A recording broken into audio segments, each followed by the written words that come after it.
Welcome to the highlights of the first day's play of this test match between Australia and South Africa at the SCG. The first good news is that it's a lovely fine day. Temperature around about 28 degrees, just a few flecks of cloud around and a big crowd coming in, and gone is the frustration of the MCG in that opening test match where hardly any play was possible.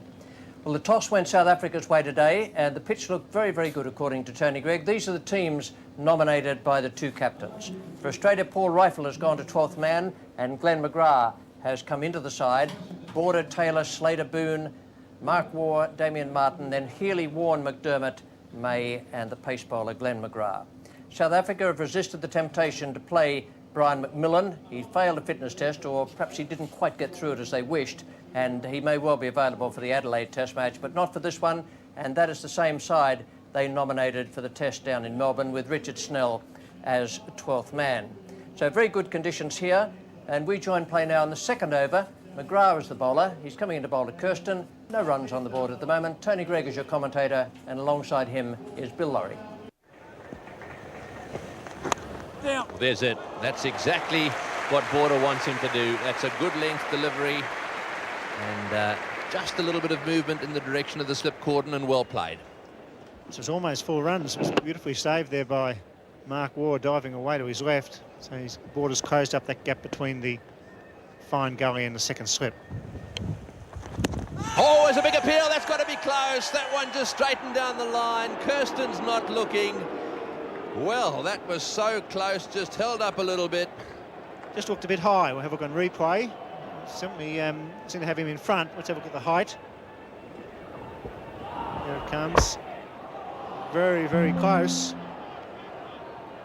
I tell you what, Bill, I reckon Kirsten can thank his lucky stars, and have a look at the reaction of McGrath there. It looked to me as if he was going to knock Little Stump out the ground. Yes. Kirsten reckons the other side, the other end is the place to be, I think. As he knew it was close, he didn't look at the umpire. He looked away quickly to square leg. It was good delivery because it held its line. So now it's Hudson's turn to face the music.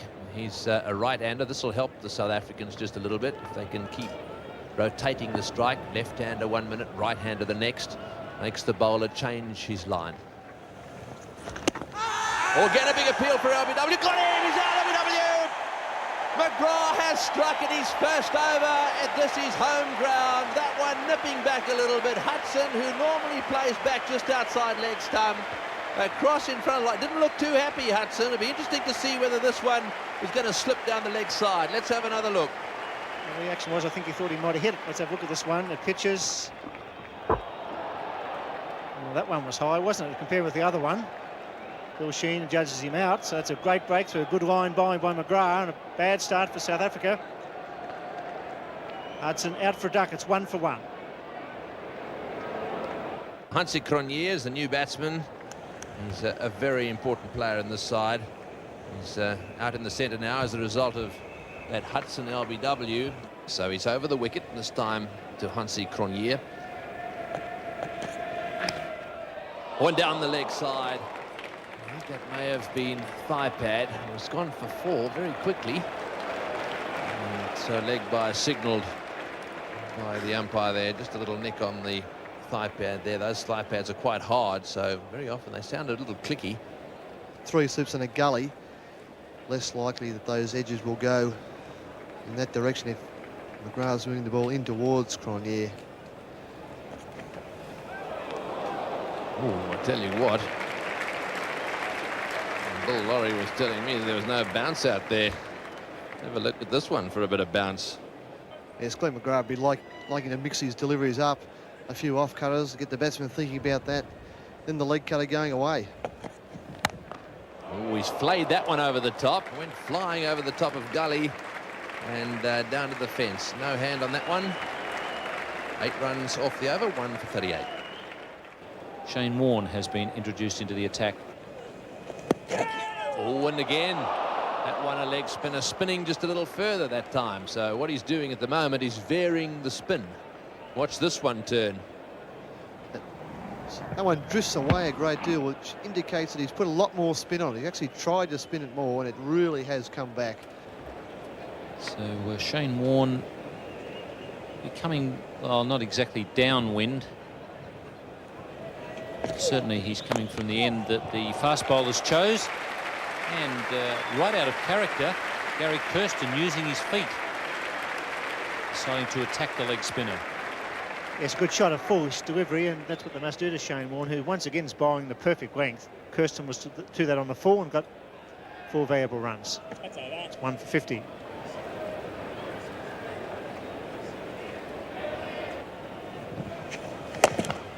That's a lovely shot. He uses his feet well and picks the gap to bring up the 50 partnership.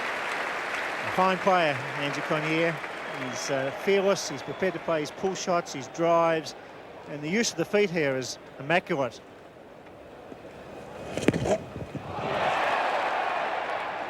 Crowd certainly getting very involved here. They gave a great cheer when Shane Warne was introduced into the attack, and everything that looks like flying to the close-in fieldsman, they're up and shouting. You're always frightened stiff. The umpire was going to give you out on the crowd shout.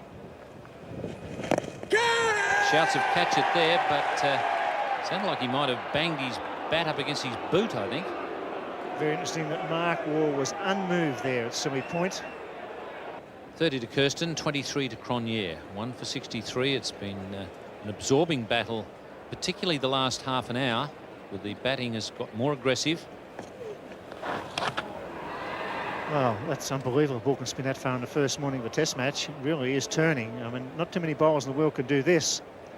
And that doesn't make you enjoy your lunch. It pitches and it's spun almost square. That's unbelievable.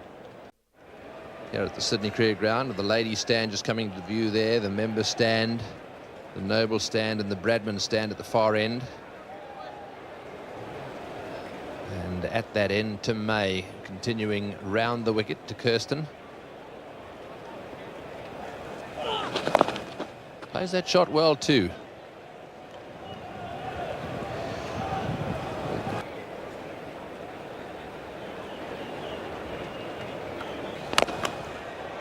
Oh, that's a good shot.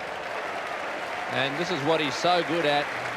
That's why Border's got the fieldsman back there. Cronje loves every now and again just getting down the wicket a bit and lofting it down the ground. Oh, he's gone for that one over mid-wicket. So he's getting quite aggressive. Just outside off stump, into the fence it goes. So 9 runs from that over. It's 1 for 75. This is McDermott again. Oh, well bowled. He didn't really know where that one was. Just thick inside edge and down onto the ground there. It wasn't anywhere near the stumps. Whistle Cronje. Off the off spinner. Gary Kirsten's played a couple of cuts and tried to play some pull shots, but very steady. In the air, and oh, the Aussies have dropped one. Well, Mark Waugh has dropped the catch. And no ball was called anyhow. Well, no wonder. No wonder he dropped it. Doesn't normally miss those when it's wide. It's a very wide delivery. It goes very quick. Gets through Mark Waugh too fast, I think. It sort of hits him in the mid-drift with not a lot of the hands in it. Very steady, very solid. And now he's got to go on and make the most of his opportunities. Oh, and that's in the air and just short of Waugh there. Well, why didn't he dive for that one? McDermott having a look around, very puzzled, almost glaring at Waugh. Generally, the fielding captain is not unhappy when his fast bowler's angry.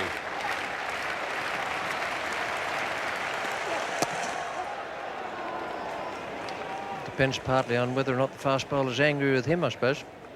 A slip in a gully on the offside, Border in the leg gully position, and Boone has been dropped back to a deep square leg. Cronje has been keen to play the hook shot. And well caught in the gully. Brilliant catch this time by Mark Waugh. McDermott coming around the wicket has got the right angle, and Mark Waugh has done the job. And McDermott might just have said to him, see, I knew you could do it. Oh, that's a good catch. That has gone at terrific pace. No better fielder and catcher in the world than Mark Waugh. That went at a terrific bat. 2 for 91. Hansi Cronje gone for a very well-made 41. Farrell Cullinan, who got a first ball duck at the MCG, and on that occasion the bowler was Craig McDermott. Guess who he's going to be facing first up here at the SCG?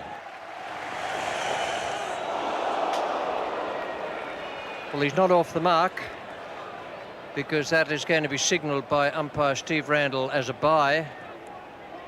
With Shane Warne being called back into the attack. Warne coming on at the Randwick end. And he didn't wait long, and Cullinan is straight onto it. Well, that looked to me to be the one Warne shows them. You could almost pick that from up here. There it is, just pulled straight down, and Cullinan was onto it. The South Africans rate Cullinan very highly. They say he's a good stroke maker. Once again, the ball just slightly short, and Cullinan very quickly onto it, showing plenty of confidence so far in this innings.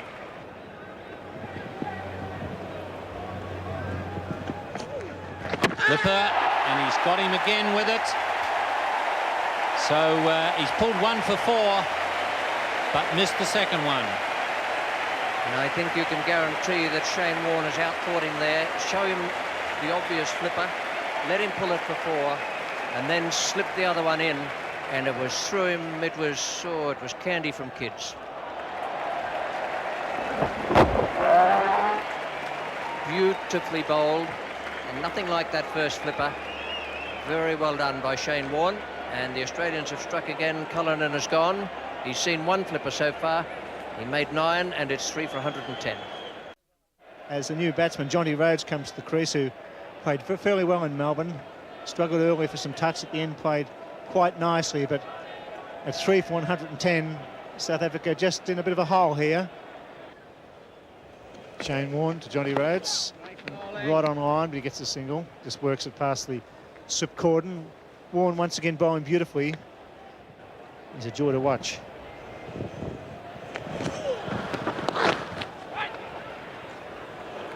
Still on 49. And when Shane Warne pitches very wide of off stump, it's certainly turning a long way. That last ball pitching, let's have a look, probably only 30 centimetres or so inside the return crease. That's 50 for Gary Kirsten. That's well played. Hasn't been in great form so far in his tour. 16 in the first test. He's fought very hard. Good team play.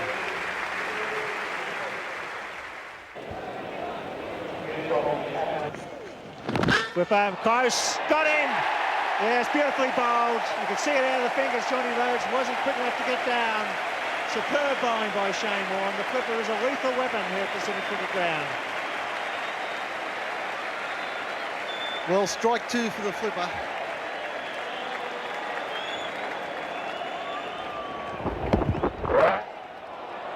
That's a lovely delivery. Just beats Rhodes through the air. That's where the spinners have got to do it, through the air. Bill Sheen decides it's hitting leg stump, and South Africa lose their 4th wicket, that of Johnny Rhodes. South Africa now 4 for 133. Keppel versus a new batsman at the non-strikers end. The ground a buzz here in Sydney as Tony Greig and Greg Chappell takes up the commentary. The thing about Shane Warne is that he's always working on different deliveries. There's quite a few tricks in his bag. He's created problems for all Test batsmen through the last couple of seasons. And there's a stumping. He's got him. It's a good bit of work from Ian Healy. Kirsten got himself into a mess again. It was either the flipper or the top spinner pushed through very quickly outside off stump. Kirsten looking to go down the wicket, found himself in a mess, twisted his ankle, and has the indignity now of limping off the ground. Huge mess. Look at him here, out of his ground, and that's all over. Tries to get back, doesn't make it, and that's the end of the section. What a huge blow that is, and didn't Warne and Healy love that one? So, Gary Kirsten out for 67, and South Africa slumped to 5 for 134. David Richardson is the new South African batsman to the crease. Right-hand batsman, 34 years of age. This is the wrong one. It's a full toss. Richardson has no trouble with that. The tail enders have really got the pressure on them now. Shane Warne is hot. He's taken 3 for 41 so far in the innings. Concourse area of the Brawongle stand and the Clive Churchill stand. So some beautiful areas here around the Sydney Cricket Ground. That's a good catch. Mark Taylor moving away to his left hand. Shane Warne gets the outside edge of David Richardson's hand. A great reflex catch there from Mark Taylor. Another crowd delighted with that.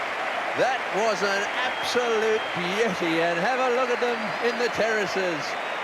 Out went his hand, it's stuck in his fingers. He is a magnificent slips fieldsman. They're all out there having a look at it. Just look at this one go. It went down and it went to his left. Out comes the fingers, and boy, what a little snaffle that was. That's brought another smile to Warren's face. And Dave Richardson, the victim there, out for 4. Caught it slip by Taylor. Magnificent catch, 6 for 141. Pat Simcox is the new batsman. Shane Warne is the bowler. Doesn't waste any time, gets through his overs nice and quickly. It's the wrong one. Full toss, he's hit it straight back to him. And there's his 5th wicket in the innings. Kepler's not going. Yes, he is. Umpire Bill Sheehan raises the finger. Tossed up the wrong one. Kepler Wessels perhaps a little bit handicapped by his sore knee. Didn't get down the wicket very well to it. Put it on the full and slapped it straight back. And that's the 4th time in Test cricket that Shane Warne has taken 5 wickets in the innings. Yes, well, I wouldn't have walked for this too. He's got every right to stay there and wait for the umpire's decision. Let's have a look at one. Dipped on him, hit the full toss. Back she goes, caught it inches above the ground. No doubt about the catch. Kepler pauses there, and Warne holding that one up in the air. The umpire there very quick to move into the action, Bill Sheehan.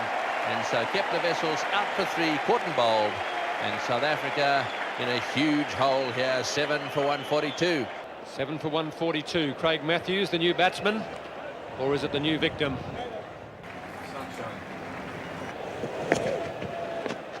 Just got him, caught slip, another one to Taylor.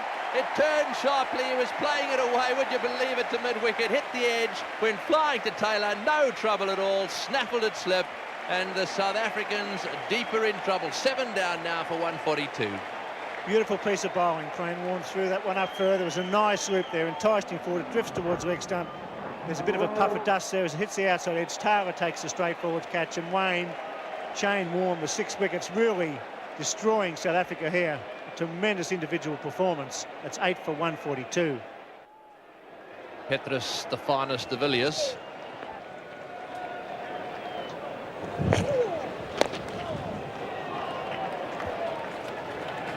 In the commentary box, it's going to be Ian Chappell and Richie Vedder. Thanks, Tony.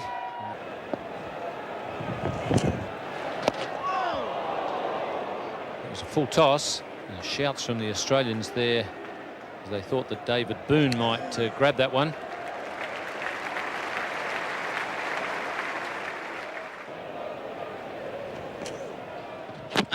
He's bowled him around the legs once again. And that's Shane Warne's best bowling in Test cricket. That is magnificent, because he set Simcox up for this. And Simcox even had a bit of a chip at him earlier in the over. No great verbals, but Warne was trying to bowl him behind his pads. He has done precisely that. Simcox, I promise you can't believe it, Warne tried to bowl him behind his pads and it came off. That is brilliant. Out for 7, 9 for 152. Alan Donald isn't going to be thrilled about the fact that he's in batting not long after tea on the first day. Craig McDermott, the bowler. Taking strike is Fani de Villiers.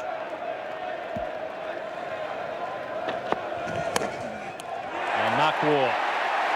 He put one down off a no ball, but that might be the only one you see him put down for some time. Craig McDermott deservedly picks up his 2nd wicket.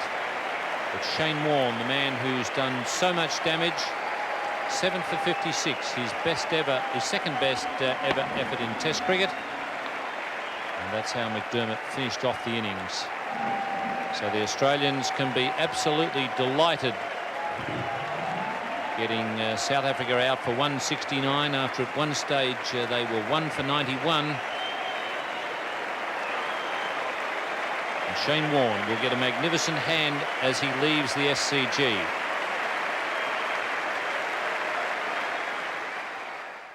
That's a brilliant performance from the Australians. 169 all out. After at one stage the South Africans were absolutely steaming along. Kirsten made 67 and played very well. There's not much about him as regards style, but he's got a lot of heart and played a good innings out there. Hansie Cronje 41. The rest just fell apart.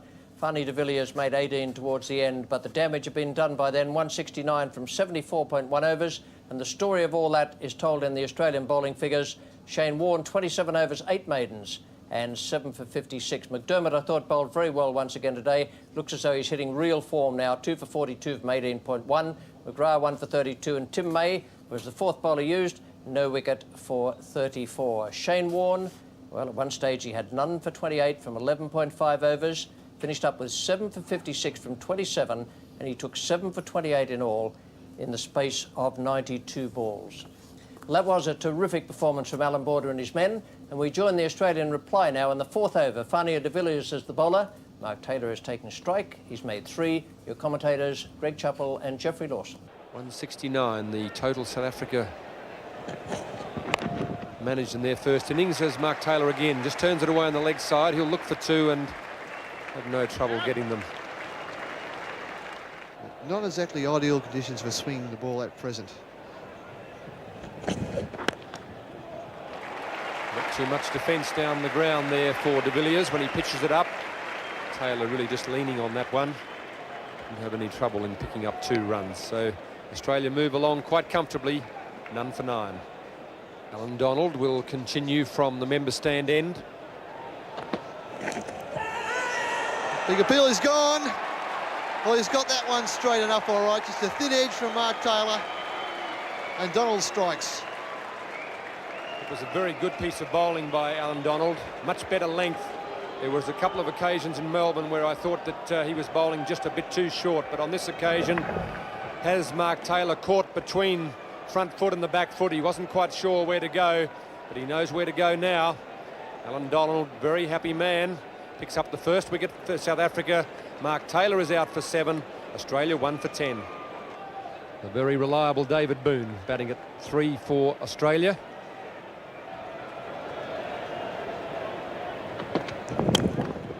It goes. Beats the man anyway. That's 4.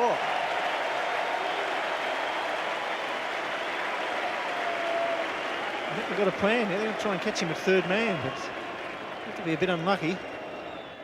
Just the one setback there for the Australians. Mark Taylor caught by Richardson of Alan Donald from that very good delivery from the South African fast bowler. Out for 7, Slater on 5 and Boone on 7. And they had a bit of a torrid time towards the end. They're great fighters, these South Africans. 1 for 20 and 12 overs gone. The bowling figures for South Africa: Donald 1 for 10.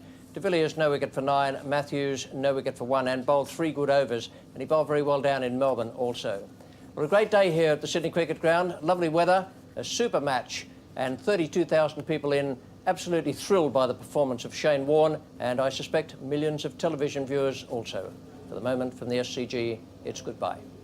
Welcome. The highlights of the second day's play of this Australia-South Africa Test match at the SCG. A brilliant first day where Shane Warne was the dominant factor, and this is the way the South African card looked when they were dismissed. 169 all out, with just the 3 double-figure scores. Kirsten made 67, Hansie Cronje 41 and Fanie de Villiers 18. 169 all out, and the bowling figures for the Australians, a terrific effort from Shane Warne.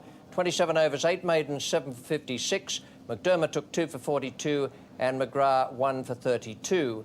Now, in reply, the Australians at the close of play yesterday, they'd moved along, well, not quite smoothly, but well enough to 1 for 20. They lost Taylor for 7. The not-out batsman was Slater on 5 and Boone on 7. Good conditions again for this second day's play. Very sultry, and it was going to be hot, so it'd be better to be batting than to be bowling. We join play now in the 4th over. 12 runs have been added. Craig Matthews is the bowler. Michael Slater has taken strike. Your commentators are Bill Laurie and Geoffrey Lawson. Well cut, beautiful shot. Some width from Matthews, and Slater a fine cutter.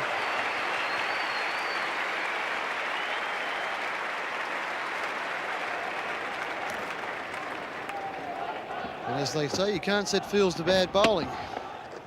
That's a long hop outside off stump. And Michael Slater doesn't miss. It's a good positive start by Michael Slater this morning. He was a little bit scratchy last night. That's a pretty useful delivery from Craig Matthews.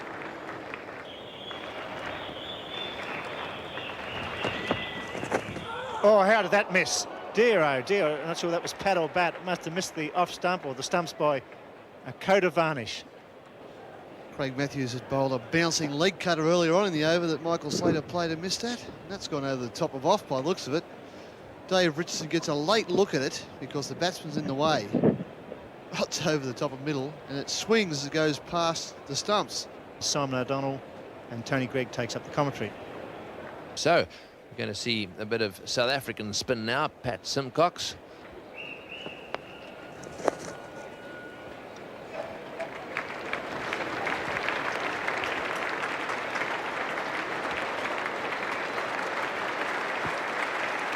So that brings up the 50 for Australia. This is the 21st over. And that's a full toss. Smashed through the offside field. A loose delivery. Slater loves him there. And so 4 runs. That makes it 5 off Simcox's first over. It's 1 for 54. Finachafani continuing. He's got 4 wheels and goes. Good shot. He's been looking for that one into the gap, running away down towards mid-wicket. Boone's thinking about the third, but he's decided to take it cautiously. There's 1 or 2 of these South Africans have got pretty good arms. Really the test and mettle of a fast bowler, a wicket such as this. Change his pace. Keep it on a very good line and length. Bowled him! That's come back and it's hit the inside edge once again onto the stumps. And that'll bring a smile to the face of 1 or 2 South Africans. They were in desperate need of a wicket. And David Boone, not very happy with himself there, dragged that one back onto the stumps and the South Africans have struck. Wessel's definitely happier about this. He would have liked it a little earlier, but Fanie de Villiers getting that breakthrough. David Boone very upset with himself. Playing that ball back on, a similar dismissal in that he played it back on in Melbourne in the first test. He'll be very disappointed with that. He's got a start and hasn't gone on with it. Bowled by de Villiers for 19. David Boone departs. Australia 2 for 58. Mark Waugh is the new batsman. This is his 3rd test match at the Sydney Cricket Ground. And those are his figures. And once again, nice placement there. Easily run single. And so Waugh off the mark. Just dropped that one down and off he went. No one was going to get close to threatening them.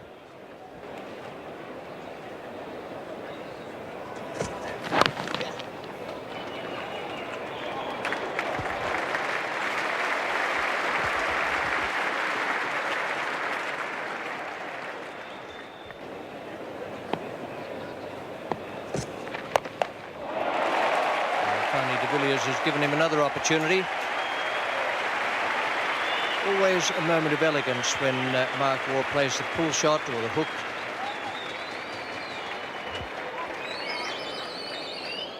Beautifully hit. No great effort in it. A lot of batsmen swing very hard. 2 for 72. Pat Simcox now going to bowl to Michael Slater. He really needs a man there to save that easy single.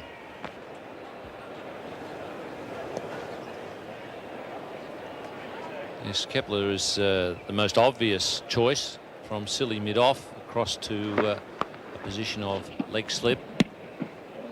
Leg slip might take the catch, and he can also do the double job of saving a single around the corner there.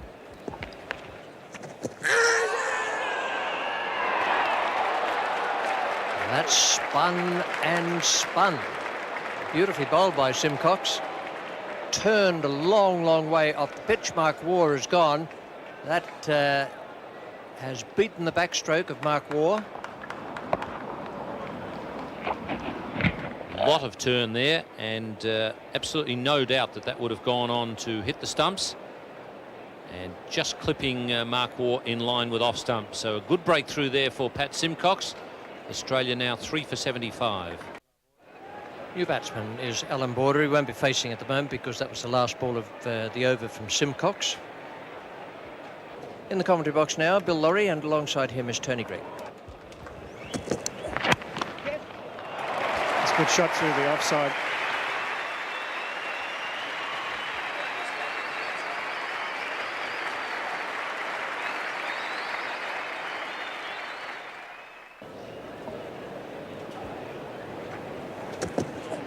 Forward straight away.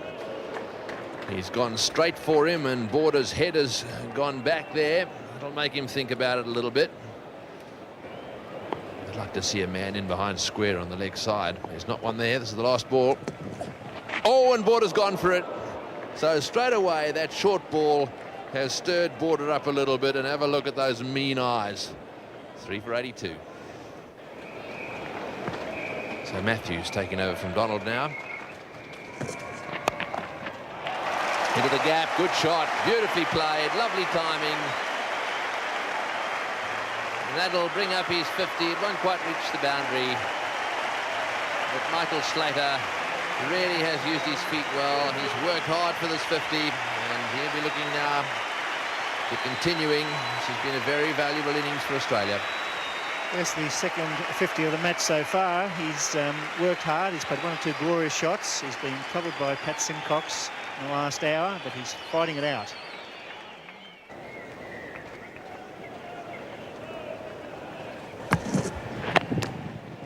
It's whacked away square. That'll go for 4. Slightly over pitched there. Perhaps an attempt at a Yorker. And Slater really whipping it away off the meat of the bat. Yes, and just feel the pressure easing here for Border and Michael Slater. Matthews straying onto middle leg. Superb shot.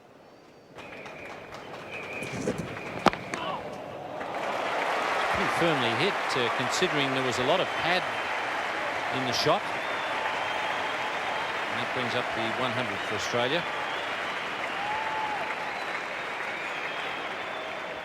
Craig Matthews doesn't think it was all that good a shot. He can't believe it either, that it's raced down to the backward square leg boundary. 60 to Slater, 9 to Alan Border.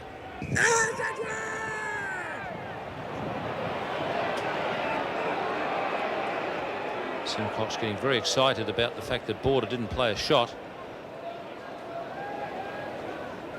Just a minor victory there for Pat Simcox. Beautiful placement from Border. He's obviously had a bit of a look at Simcox and decided that it's quite possible to use the feet.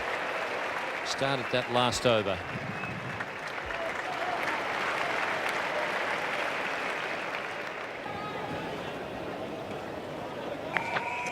You can never be quite sure when the bowler's screaming out, catch it. Particularly judging by Pat Simcox's earlier effort against Mark Waugh. There was another spinner creating some chances. This will be a totally different look to the attack. It was Simcox who took a very good catch in the World Series competition to get rid of Slater. A caught and bowled from a ball that Slater really thumped back at him.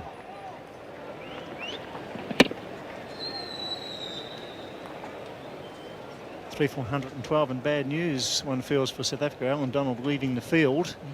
Slater on 63.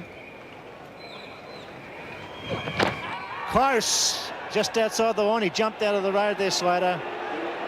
His angle was very wide, De Villiers, but that was very close. Did it strike him in line, or was it going down the leg side? Let's have another look at that.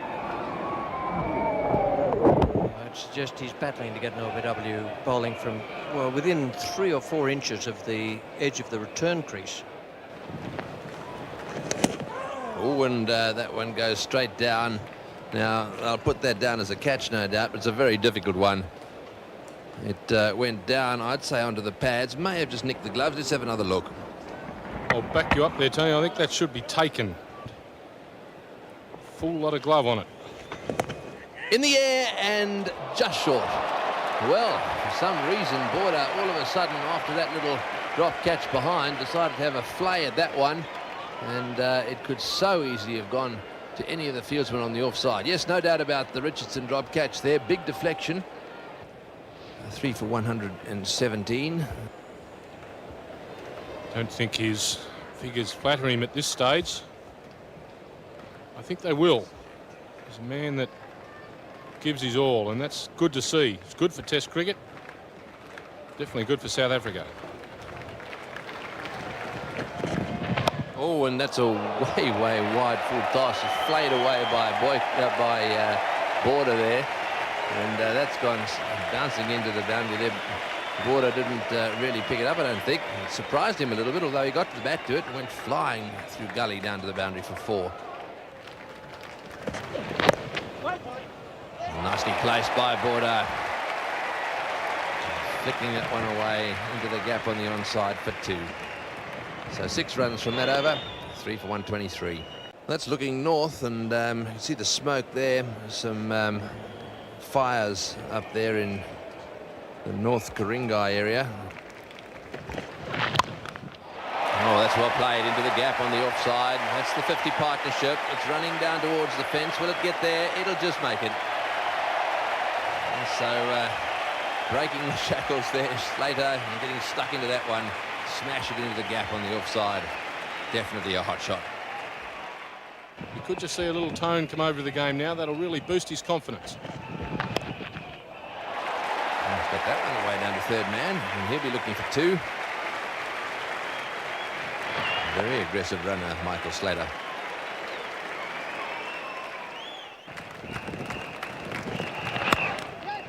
And that one straight down the ground. It's running away down towards long on.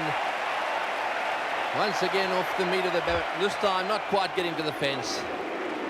So 3 more to Slater. And it looks as if Donald slipped back onto the ground. We're going to need him too.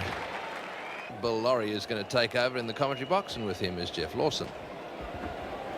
And back here at the Sydney Cricket Ground, it's going to be Pat Simcox, who's bowling a marathon spell here. It's well played, cutting it up probably off middle and leg stump. Gave himself some room. Young Eye picked it off easily. Nicely played.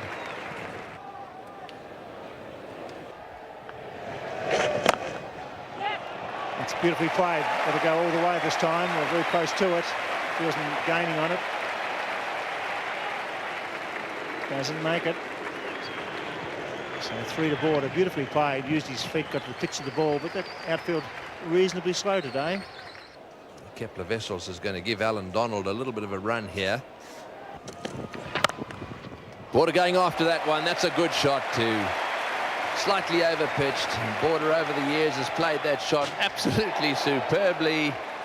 And Jonty Rhodes doing a magnificent job there. I thought that had gone into the fence. He very nearly went straight through it.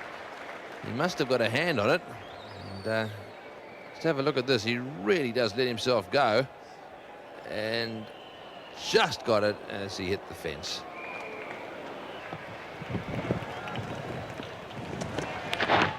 Oh, and that one does bounce.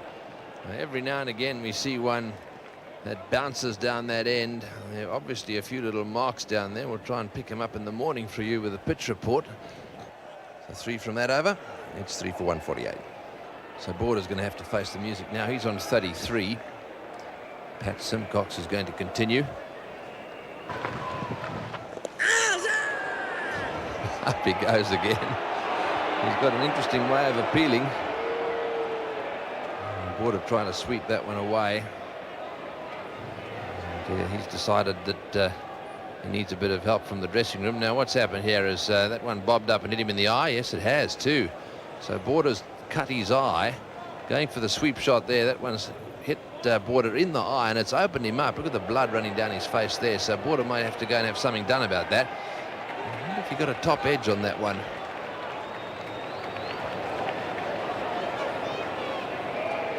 Must have come up, flicked up off the pad, and I'd say it's hit him right up under the soft tissue of the eyebrow. Border immediately realises he's got a problem there as he put the glove to the eyebrow, but it's got the very soft part, I'd say, and that's how it's cut him. Just as well he wasn't a fighter.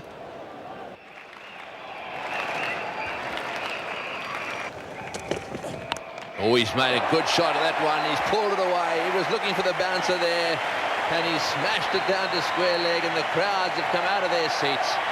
And that also brings up the 150 for Australia. He was looking for that one. Lovely blue sky here in Sydney, the odd cloud about. That's the Sydney Tower, which hovers over the city. And the view from there is absolutely fabulous. Slater on strike. Getting short, that's in the air, this will be out. No, it won't, just out of the reach of the fieldsman there, and Donald's hands go in the air. That looked as if it was going to go straight up, and Slater pretty angry with himself, trying to go for that one there. He's really tried to whack it away over mid-wicket. Here it is. At the other end, Michael Slater's on 86. If he makes 100, it'll be a very good one. That's well driven and well fielded. And Border luckily with the foot behind the line there. Alan Donald got some hand on that delivery and smashed into the stumps. Slater on 92. There's one up in the air and it falls safely short. No bat pad, and that's the penalty you pay. He got 2 men in the deep. Couple of Vessels folds his hands, but it's his fault. Slater was caught at short leg in Melbourne off this bowler. Interesting over. 3 for 179. De Villiers to Border on 49. Gone. Yes, good catch. Brilliant one-handed catch. So Border falls for 49. That's what South Africa needed. De Villiers getting the captain to slash. The wicket-keeper took a fine one-handed catch, and finally they get their 4th wicket. Dave Richardson, a bit of a mark of the year here, just the one hand. Only thought it deserved the one. Crouching down, this ball bouncing a little more. New Cherry got a little bit of lift. Up goes Dave Richardson. He's very happy. Takes it in the left mitt. Alan Border departs. A long but worthwhile innings from the Australian skipper of 49. He'll be a little disappointed he didn't get another half-century to what is an absolutely magnificent victory. It's fantastic applause as he leaves the ground. Australia 4 for 179. Damien Martin comes to the crease.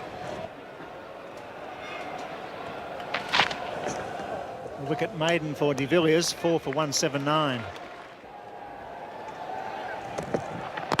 Got him, knocked him over. That's what they needed. Clean bowl for 92, Slater.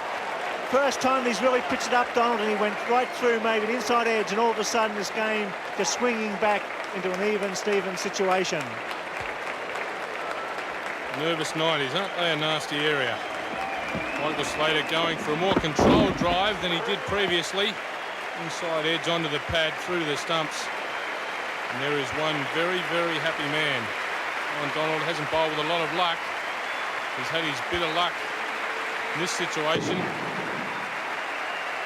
The dismissal of Michael Slater for 92. He's very disappointed with that. Australia 5 for 179. Ian Healy, the new batsman, yet to score. All of a sudden it's 5 for 179.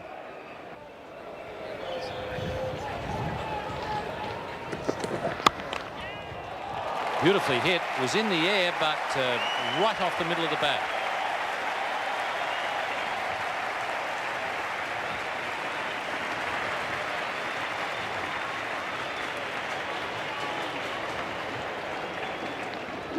It's a lovely shot, that one.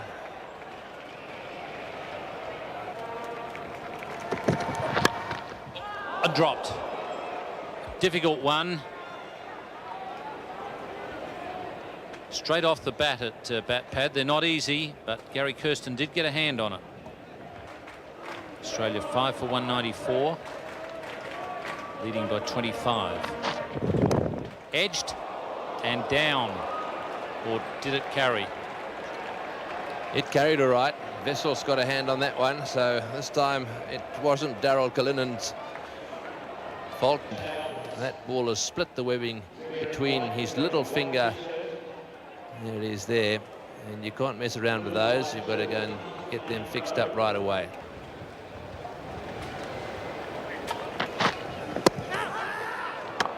And there's an appeal there. Oh, umpire Sheehan says no. Fani de Villiers, I think, has got a finger on it. Must have been very close. Well, let's have a look for a start. The big thing is, did he get his bat back? And was it in the air? No, it wasn't. It wasn't on the ground. Craig Matthews from the members' end. He's beaten the bat a few times. He's just got nothing to show for it in the wickets column. It's 2 more added to his total here as Damien Martyn punches that through a wide mid-on, brings up the 200 for 5. No more runs added, and the Australian score stayed at 5 for 200 at the end of the second day. 92 to Slater, 19 to Boone, 49 to Border, and unbeaten Martin on 15 and Healy on 6. South African bowling, they bowled very well. Donald 2 for 61, de Villiers 2 for 48, Matthews none for 33. Very unlucky today, I thought. Pat Simcox 33 straight overs, and he finished with 1 for 56. One bit of sad news, Alan Border with that crack in the eye needs 4 stitches. Not good. Here at the SCG, we look forward to your company tomorrow for the 3rd day of this Test match. Welcome to the highlights of the 3rd day's play of this Test match at the SCG between Australia and South Africa. A great first day and a very, very tough second day. Variable bounce and a lot of spin there made life difficult for the batsmen. The Australians got up to 5 for 200 at the close of play. That's the way their card looked. Damien Martyn 15 and Ian Healy 6. Each of them had good fortune with drop chances. The South Africans might rue that before the game is over. And the bowling figures for the South Africans themselves: 2 for 61 for Donald, Fani de Villiers 2 for 48. He bowled pretty well. And Matthews had no luck, and Pat Simcox I thought was very good. 34 overs, 10 maidens, and 1 for 56. So missed chances added misfortune to the South Africans' woes. Also, this incident with Kepler Wessels, and I'm afraid Kepler Wessels goes into this 3rd day with a compound fracture of his left hand. The webbing is split as well, and that is desperate luck for the South Africans. He's their top batsman and their captain, and Hansie Cronje will lead them out on the field today. We join play now in perfect conditions here at the SCG. In the second over, there's no addition to the score, and it's Fani de Villiers coming in to bowl to Ian Healy. Your commentators, Bill Laurie and Tony Greig. Healy drives nicely from the half volley straight down the ground. The outfield's been slow in this match. 3 to Healy, a good positive start.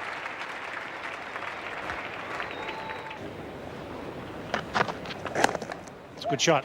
That's Kirsten at short leg. So Martin off the mark this morning. A very strong player, Damien Martyn. I think his best method is to attack. He's a dashing young player. And he drives beautifully. A good shot down the hill. Johnny Rhodes is chasing. May not get this. It's a boundary. Well played. Yes, that is a lovely shot.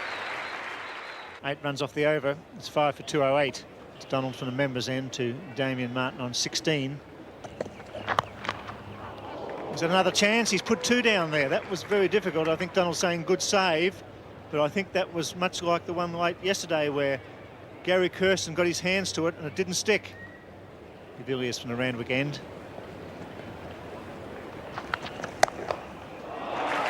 Brilliant shot. Absolutely brilliant.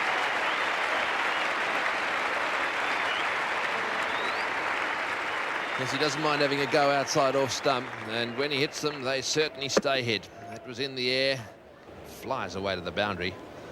Whatever happens, he's going to take. It's going to take a bit of catching. Close, very close. Umpire Sheehan says it struck him outside the line. A very big shout from de Villiers, who goes very wide. But certainly that was close. 5 for 203 as Simon O'Donnell and Greg Chappell takes up the commentary. Doing some work on the ball, making sure he can keep the shine on the ball. This is the 25th over with this ball. And there we have some runs from his bowling. It's taken a while, but Damien Martyn taking full toll of a short wide delivery from Alan Donald. One of his favourite shots. Executes it exceptionally well. The play so far today has been very similar to yesterday. Slow, dogged, both departments, bat and ball. Found the gap again, this time on the leg side. Won't go all the way to the boundary, but there'll be 3 runs for Damien Martyn. He's broken the shackles. average of 23, which is pretty good for this level of cricket. He's been very successful throughout his first-class career. He's managed that to take that into the international scene. Ian Healy finally gets the gap as well from Alan Donald, so having bowled 4 maidens in a row, Alan Donald has been absolutely wasteful. Alan Donald is one who really does like to work hard on the ball, holding it there for the in-swinger. Not much swing there, just a little bit of movement. That's the 50 partnership between these two, and a very good partnership it's been for Australia. As we said, in the context of a low-scoring game, this is an important partnership. So it just shows you how hard batting has been. Won't get any easier for the South Africans in the second innings. It's in the air. Ian Healy, almost a compulsive hooker. Richardson gets across and takes the catch. Alan Donald, a little bit of justice there for Donald. He's bowled pretty well in the 2 test matches, or what passed for a test match in Melbourne, interrupted by the rain. But he's claimed his 3rd wicket in the innings, and Ian Healy again gone hooking. Pace, the major weapon here. Far too quick onto Ian Healy, a lot quicker than what he thought. A little mix-up there. Dave Richardson taking the catch eventually. Brian McMillan assisting with a little bit of backup just in case it got through. Ian Healy departs for 19. Australia 6 for 229. Shane Warne, the wrecker of the South African first innings, comes out to bat.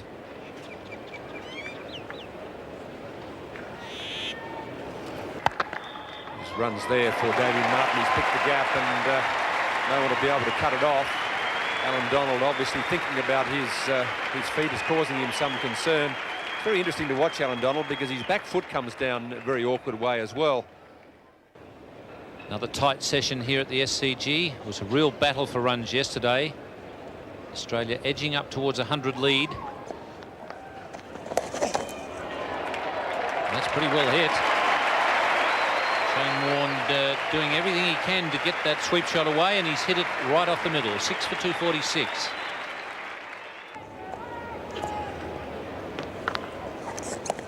That's a good shot. No slip and nobody behind point. That brings up to 250. I've seen plenty of guys knocked over with the stumps removed trying to cut that one at the SCG before, but Damien Martin stayed down well with it, didn't try to hit it too hard. Jonty Rhodes, and he has taken the catch very comfortably. Shane Warne was bashing his bat on his pad even before the catch had been taken, and like all spinners, hating to get out to the opposition spinner. Australia lose their 7th wicket for 250. So Craig McDermott at the non-strikers end. Craig McDermott with quite a bit of batting ability, probably more than that career average suggests.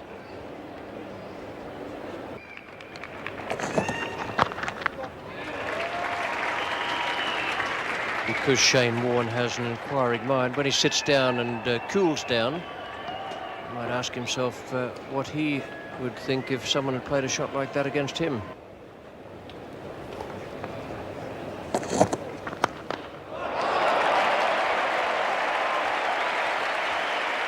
Given that something, a little bit of Larry Dooley straight down the ground. And under some very difficult conditions and at a very important stage of the game here in Sydney, he's been prepared to work very hard for his runs, but still looking for scoring opportunities. And there's one of them. It's the mark of a good player. That wasn't all that short. He pulled it beautifully away through mid-wicket. And the lead now, which is approaching 100, can be put down in the main to the partnership between Slater and Border. It was a great performance.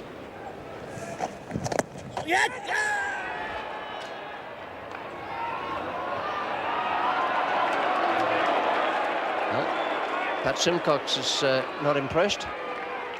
The man at short leg is not impressed. The man at short point's not impressed. This ball from the inside edge of the bat onto the foot and in the air. The fieldsman's taken the catch comfortably. The question that has to be asked is whether there was any ground involved as well. Umpire Bill Sheehan thinks so. I think it's fair to say that Pat Simcox thought it was out.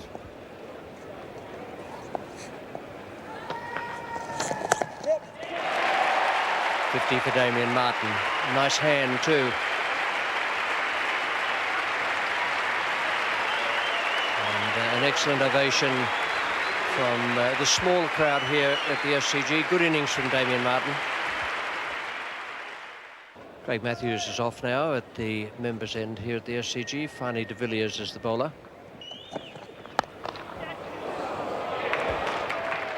And he's gone. So Fani de Villiers has claimed the wicket there of Craig McDermott. Breakthrough for South Africa, a little later than they may have hoped. Nice diving catch away to the fielder's left there.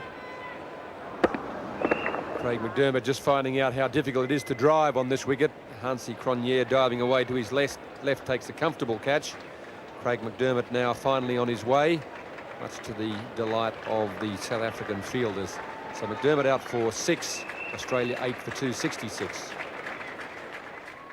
Tim May's the new batsman for Australia. Last score of 42 in test matches, 161 runs. He can bat a bit. He's made a first-class century. A few South African batsmen waking up this morning, and they'll hear the news that Wessels has broken a bone in his hand, and they'll be wondering whether it's going to be them that gets the call. I suppose Peter Kirsten will be one. He lives down in the Eastern Cape Province, a place called East London.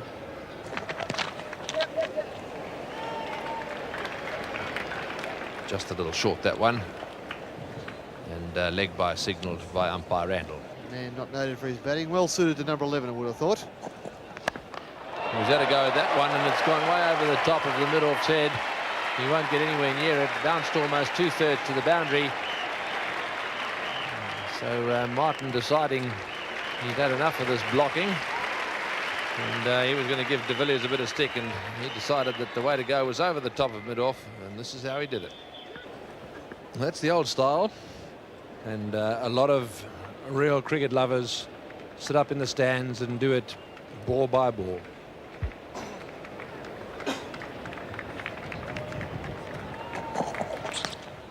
Got him, caught behind, no doubt about that. Big neck and very, very low one, that one taken just below, just above the surface, and no doubt about the neck. It really did make a noise as he went past the bat. And so Damien Martin is out for 59, and it goes caught. Richardson bowled by de Villiers, and in the little slot there is 59.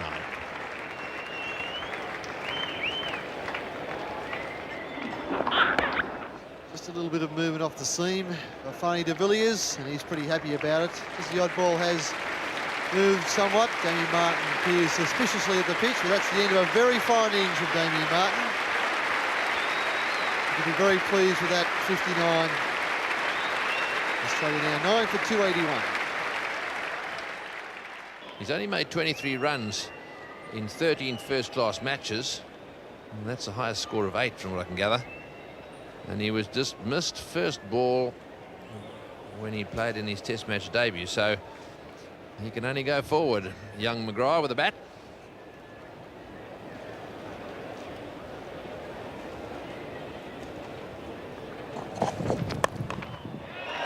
Right off the meat, he wants one, he's going for it, this could be a run out, no, he's home. That's his first run in test cricket. Boy, the minute he saw he'd placed it into the gap there, he was off. That's his old man, I think, up in the stands there. Just one run and a wicket off that over, 9 for 282. Oh, that's very delicately played, and a big cheer. Just opened the face slightly there, ran the ball away off the face of the bat, and he's collected himself 3, and I tell you what, his aggregate's gone up in leaps and bounds. Fani de Villiers to continue for the members' end. He's done a great job for his team. Good, honest workhorse. Doing a bit off the track here. It's well hit. Down the ground, the crowd roars. He'll probably pick up 3 as well. Matthews is not all that quick. A good throw here could be interesting. But it's not. That's well run. Listen to the crowd. They're loving this tail wagging here at the Sydney Cricket Ground. He's going for the quickest bowler on the side against the tail. That's Alan Donald. Beauty of cricket. Well, that one's over. Donald gets 4. Good captaincy. He's clean bowled for 9. And a good effort by the South African bowlers to bowl Australia out for 292 on the slowest pitch. They're basically a pace attack, but a very good stubborn performance by the Australian batsmen.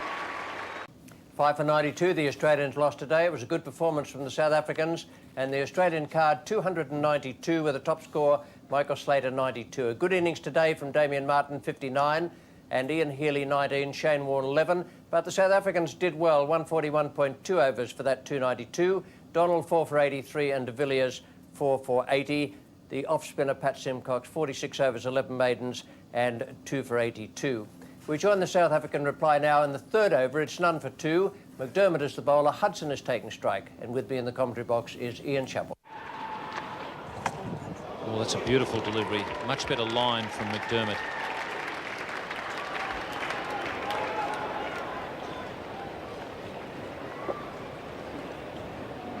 Close to perfect. It's not so easy to cover off stump if your first movement is back towards the leg side. I wouldn't mind hazarding a guess that Hudson doesn't even know he's doing it. Beaten again, and he's gone.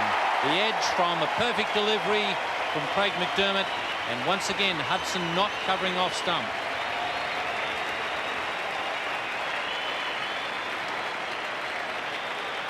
Beautifully bowled by McDermott. Had to play at it. Just got the thick edge, and it was a straightforward catch for Ian Healy.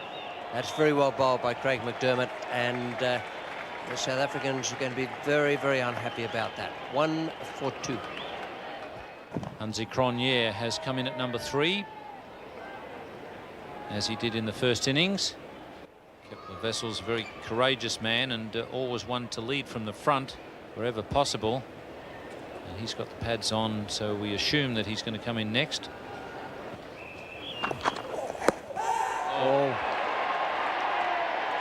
Inside edge, darting down the leg side. Must have been close. I think Craig McDermott would like to know why, and a very good decision there by umpire Randall. A lot of movement off the seam. 9 overs for just 11 runs, so the struggle continues for the batsman. Andrew Hudson is the man out. In the commentary position, Tony Greig and Greg Chappell. Thank you, Ian. Oh, that's very, very adjacent as well. Fairly well left, really. Don't play at balls you don't have to, but Glenn McGrath must have wondered where that one went. And that one again. This time Kirsten not quite sure where that one went. Beat him for pace and then bounce.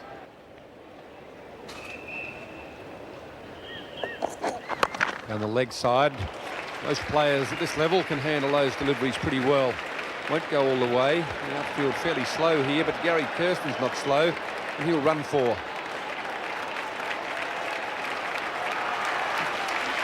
piece of fielding, but some good running. One of the better overs for South Africa, 1 for 19. The hero of the first innings and the hero of most of Australian cricket fans at the moment. As Lord Warne comes in to bowl. Shout of catch, and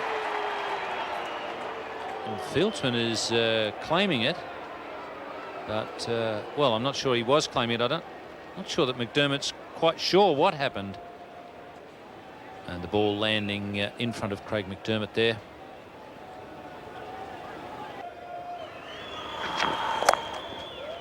Once again, he finds that gap, and that one a bit better timed.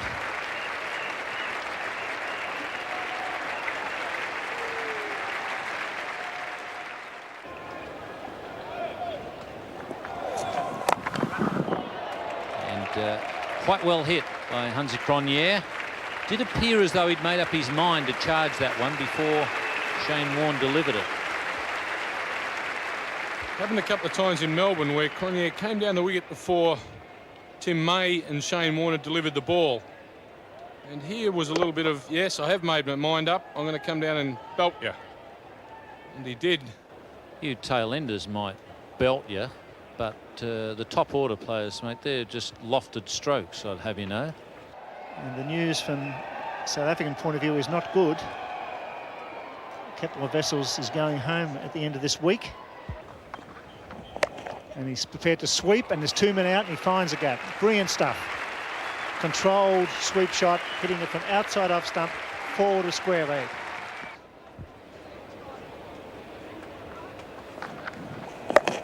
He's gone again. Just the 1 run this time. 50-run partnership. And that's a very good partnership. 1 for 2 South Africa. Hudson out for 1. The pressure was really on. In pretty good time too, 93 minutes. They're back in this match.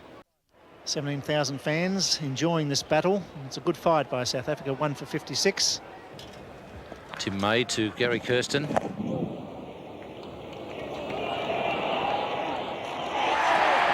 shout there for the run out, but I've got the sideboard in the way. And he's obviously called for the videotape replay. And Bill, you can tell us what's happening. Well, it's very close. I'm not sure whether Healy actually had the ball in the end there. There he goes. That'll be not out. And he certainly had the ball and he broke the stumps, but no doubt that Hansie Cronje is safe and well. May over the wicket. Kirsten using his feet. Oops, could be a chance for him. He's in real trouble here, but he's safely back. I'm not sure what the vice-captain was doing there. That was Kirsten's call. He placed it, he hit it softly into the gap, and Hansie Cronje refused to run. It's going to be McDermott now. He's going to bowl. He's going to continue to bowl around the wicket to the left-hander.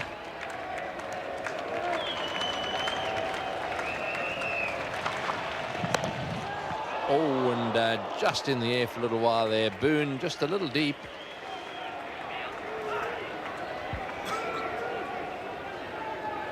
Doesn't seem to me to be moving too freely, David Boone.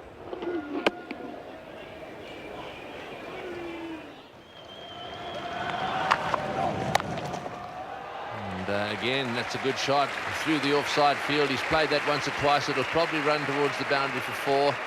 Just make it, will it? No, it won't. They drag back, and back they come. Oh, there's a mix-up just for a second there. Once again, Kirsten almost, for no reason at all, came to a grinding halt in the middle of the wicket. Well, Not sure what's going on out there with their running between the wickets.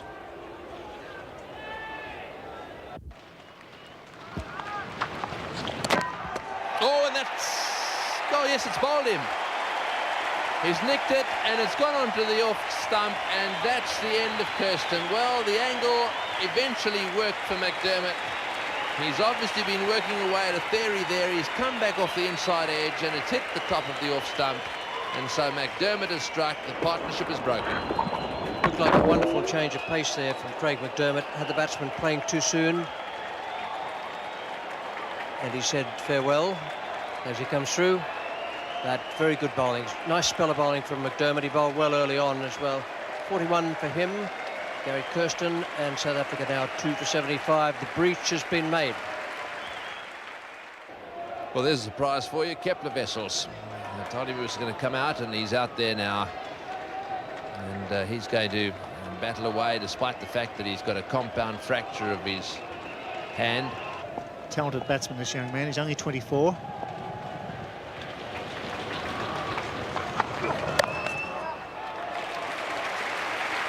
Shows some of the class of Cronje, the best of the South African batsmen on this tour. And that was a very impressive shot.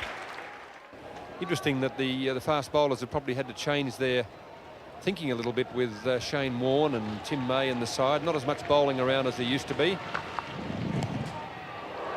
It's a good delivery, very uncomfortable for Hansie Cronje. He's a pretty strong man. 2 for 86. Cronje has had some uncomfortable moments, not least of all the last ball of the last over, right up under the rib cage. He's nearly gone down and then decided that he better do something better than that.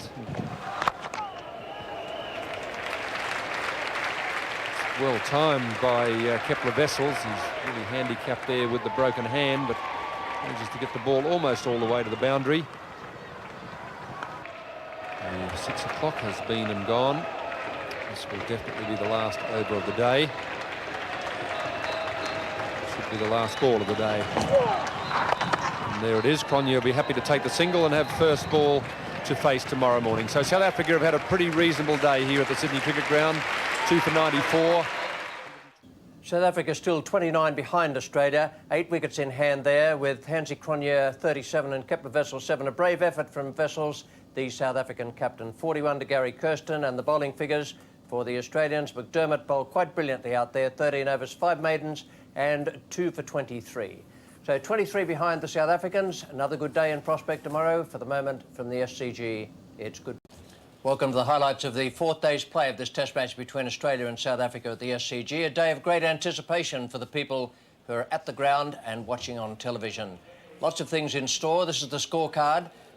2 for 94 at the close of play on the 3rd evening. Hudson out for 1, Kirsten for 41, Hansie Cronje 37, playing very well indeed, and Kepler Wessels 7, 8 extras and 50 overs gone for the 2 for 94. The Australian bowling, McDermott I thought bowled quite beautifully yesterday, 13 overs, 5 maidens and 2 for 23. Danger men today would be Tim May and Shane Warne, but don't forget McDermott either. Perfect conditions when we join play in the 5th over. It's 2 for 99 now. It's McGrath coming into bowl to Kepler Wessels, your commentators Bill Laurie and Tony Greig. It's a good shot, and that's through. That'll go down the hill. Maybe Border got a hand to that. They'll look for 3 more. It brings up the 100. They're happy with 2. So the lead is 22. It's right off the middle of the bat. And once they get in front, South Africa, Tony, that'll give them a big whiff. South Africa 123 behind in the first innings when this innings started. That's their first objective, to get in front of Australia. McDermott, who bowled beautifully yesterday, was by far the best bowler. As Cronje takes guard with that very relaxed grip, feet well apart. He's not a thumper, is he? He's just tapping that pitch with the bat. Well balanced. Got him right through. This is a saying, he's got a good defence. McDermott picks up his 3rd wicket. It didn't seem to do a lot. He just seemed to be a fraction late. Maybe it went through the gate. A superb bowling. Because I think they kept pretty low and probably nipped back a little bit as well. But he looked as if he had it covered. He was very, very easy. Went down there and bang, through the gap it went. And that dreadful death rattle. And once again, McDermott has struck. Accuracy is the name of his game. And South Africa now in a lot of trouble. 3 for 101. Darryl Cullinan comes to the crease because Hansie Cronje has been bowled neck and crop by Craig McDermott. He seemed to be a little bit casual in his defensive stroke, and McDermott found the gate. Well, this is going to be a test of courage for young Darryl Cullinan. He made a big 100 against Queensland, and South Africa played at the Gabba. Wessels too will have his work cut out. He's got a bit of rough just outside the off stump there, and Warner's starting over the wicket, so it's not going to be easy for him either. They've got a man at forward short leg, Boone waiting for the little edge, a slip in position there as well. Here goes Warne. Sweeps and gets it fine. May the fieldsman. This could go all the way. That's 4. That's the way Kepler Wessels should be playing Shane Warne. The ball is spinning down the leg side, the left-hander. And he's got him as well. That's a beauty, playing against the spin. This test match is going to finish early because the 2 informed bowlers have clean bowled the 2 top batsmen. Wessels playing against the spin, clean bowled by Shane Warne. Yes, this one did rip back quite a long way. Wessels trying to wait for it to come to him, and eventually the spin was too much for him. Oh, look at it, goes at right angles and just clips the leg bail. And Warne in these conditions is a very good bowler. That spun a long way. And the end of the South African captain. A very sad moment this is. He's going to have to catch the plane home now and try and recover in time for the series in South Africa. So Wessels out for 18 and South Africa in real trouble, 4 for 107. Jonty Rhodes, the new batsman, Shane Warne, the bowler. Daryl Cullinan facing Shane Warne. There's always a feeling of anticipation when Warne is bowling to Cullinan. When will the flipper come? Beautiful delivery, a leg break. Why it's going to be so difficult to play for many years is exactly what happened there. He doesn't flight the ball an enormous amount. He gets a good bit of loop, but it comes at quite a pace. You can bowl them all very, very well. They're very difficult to pick, especially if you're relying on it through the air. Big shout, and he's gone. Once again, the quicker delivery has got right through Daryl Cullinan, and he really does have some thinking to do about his cricket. Fair thinking. Saw Terry Alderman in England getting players out in the same fashion many a time.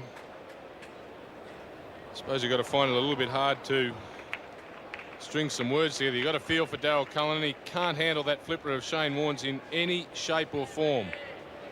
Won't be much blunter than that. South Africa 5 for 110. David Richardson comes to the crease. A big swing in the match this morning. McDermott getting the first breakthrough. Shane Warne with the next two. Warne now has 9 victims for the match, 93 in his Test career. See if Jonty has learnt from his first innings mistake. Can read that flipper. Just wide of Mark Waugh. You reckon they're not Dolphin fans, mate? They haven't heard of flipper. That's the first thing I'd send him as a videotape from the old days. And just keep playing it through the hotel room television. That was the wrong one. Don't know what television show we're going to go to for that one. David Boone. Not sure he had much say in it because he had his back turned, but he very nearly had Jonty run out. Grab it, Babsy. We got him. That's what would have been said out there. Jonty quick on his feet, watching the ball. Very important you keep doing it, even after you've hit it.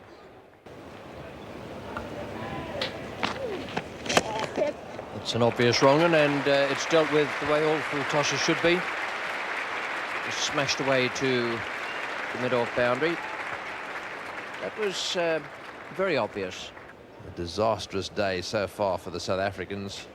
Cronje out, Wessels out, Cullinan out, and now little Jonty Rhodes having a lovely scrap out there, trying to survive here with Richardson, and they're having to front Warne, who's bowling beautifully.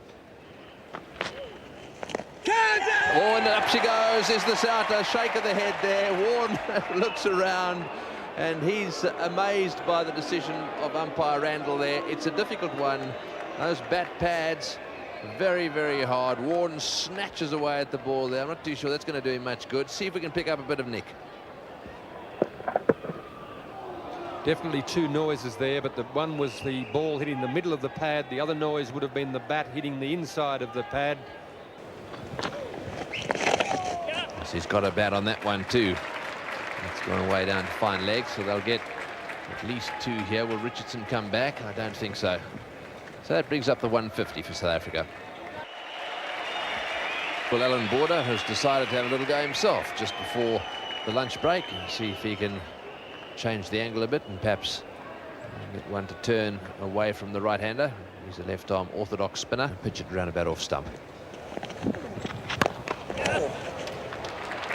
Started with a full toss and appropriately punished straight down the ground, right off the mid of the bat for 4.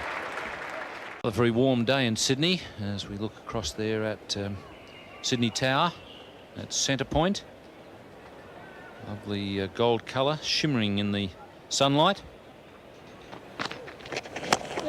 A good shot.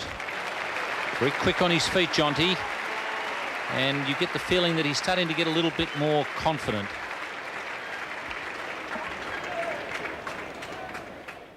So Glenn McGrath being called into the attack at the Randwick end. Well, that's close. That's out. There's Richardson going a long way across to the offside. I'm not sure that he knew how far he had been going across. He got into the habit a bit against Tim May of moving well to the off stump and turning the off spinner on the onside, but it hasn't worked here. Just a little shuffle in front of the stumps. Not much doubt about that one. And the second new ball does its job. Then McGrath has the breakthrough. South Africa now into a good partnership there. Richardson and Rhodes have been doing very well, but the 6th wicket has fallen. South Africa 6 for 182.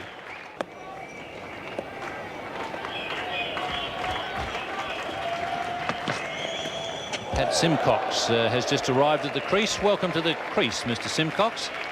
He showed quite a good defensive technique in the first innings, and he has a career average of 30 over 5 Test matches. They've been looking at spin now for an hour or two, so the extra pace has been surprising. And Simcox deciding to open the shoulders a little there.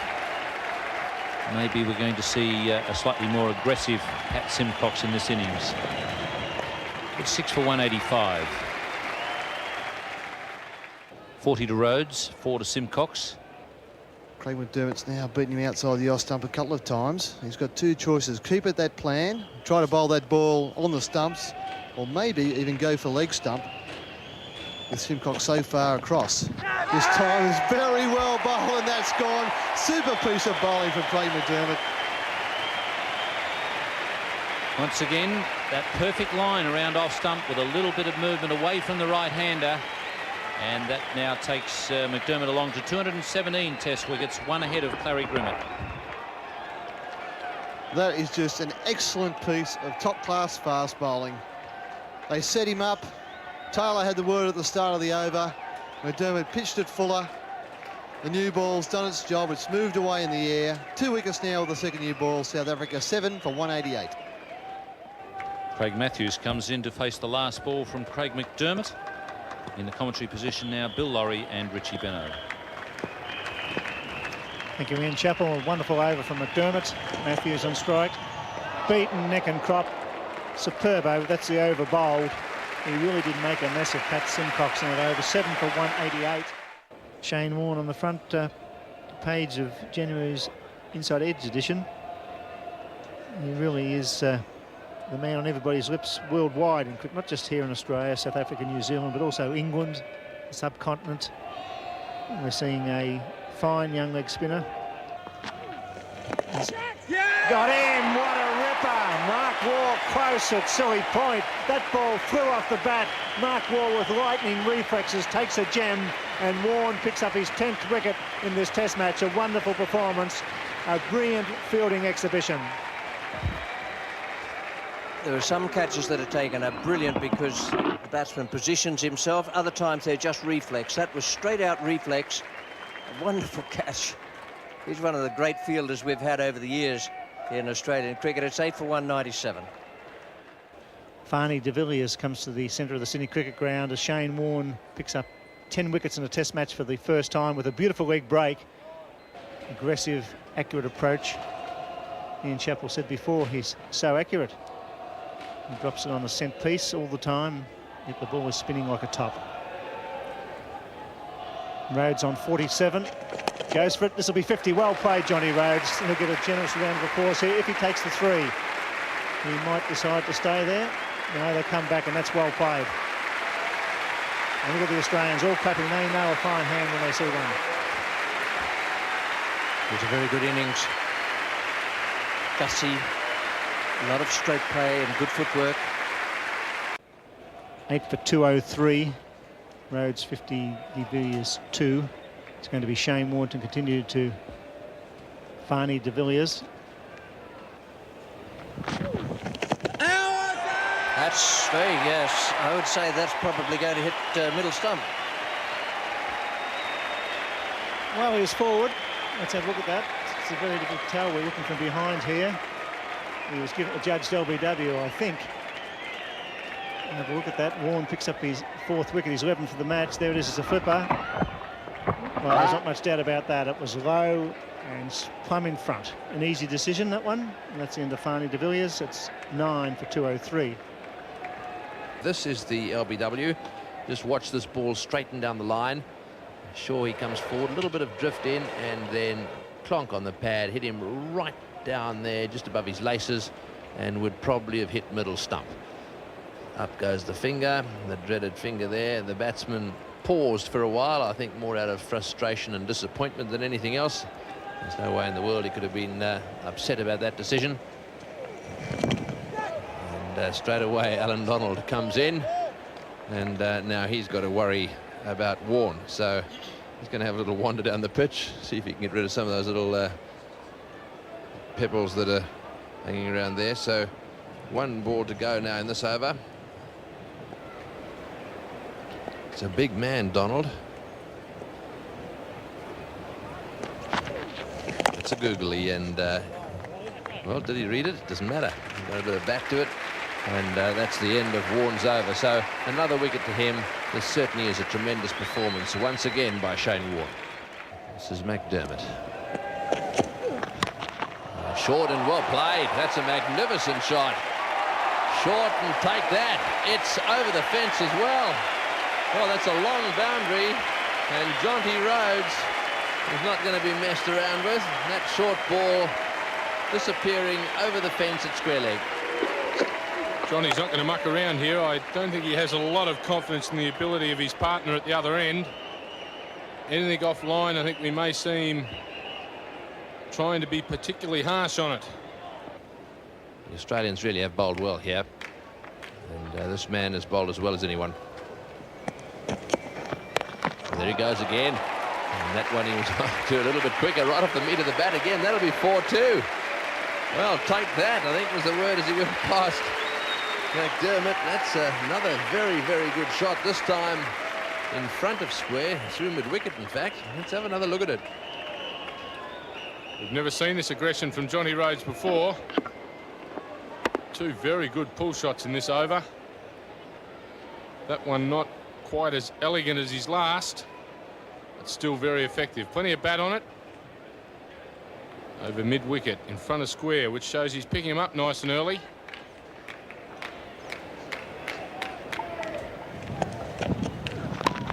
Shot, beautiful shot. It's racing away down towards extra cover. Will it get there? I don't think so. Not quite. But 3 more to Rhodes. He's playing some lovely shots.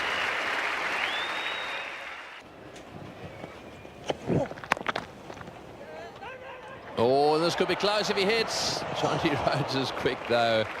Yes, they were looking for the single there, and again, another example of what Simon O'Donnell was saying.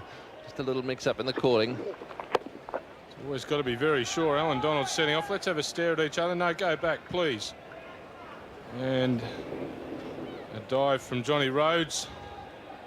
Would have been an interesting one if it hit.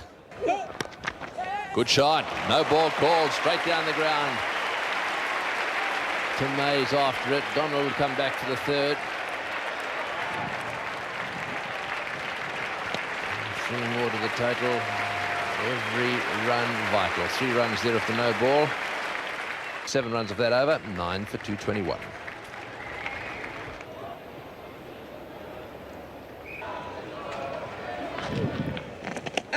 There's an edge there, and that's the end of Alan Donald, and that's the end of the South African innings. Ian Healy takes quite a sharp catch, and Shane Warne has taken another 5 wickets in an innings. 12 for the match, and a very impressive performance it's been once again.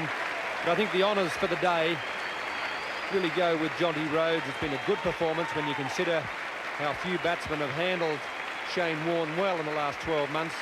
Jonty Rhodes can walk off there with his head held high. It was a magnificent innings of 76, but this is how Alan Donald went.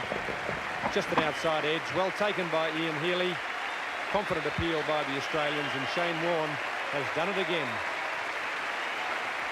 That's a great effort from the last wicket pair there, Jonty Rhodes and Alan Donald. They put on 36 to take it up to 239. Jonty Rhodes 76 not out, and Donald got himself into double figures. 239 for the South Africans, and the Australian bowling, a very good performance from McDermott, 28 overs, 9 maidens, 4 for 62, and Shane Warne, 42 overs, 17 maidens, 5 for 72. You can count the bad balls he bowled during the day on the fingers of one hand. A terrific effort from those two players. Put the Australians in with a chance, and we'll be back in a moment at the SCG to see how they attack the chase for 117 for victory. 117 needed by the Australians for victory in this second Test match at the SCG. We join play now in the second over. Fani de Villiers is the bowler. Mark Taylor is taking strike. 1 run on the board without loss, and it's Bill Lawry and Simon O'Donnell. It's a fine shot. Taylor off the mark with a wonderful off drive. Simcox, the fieldsman, lumbering after it down to long off. 3 runs.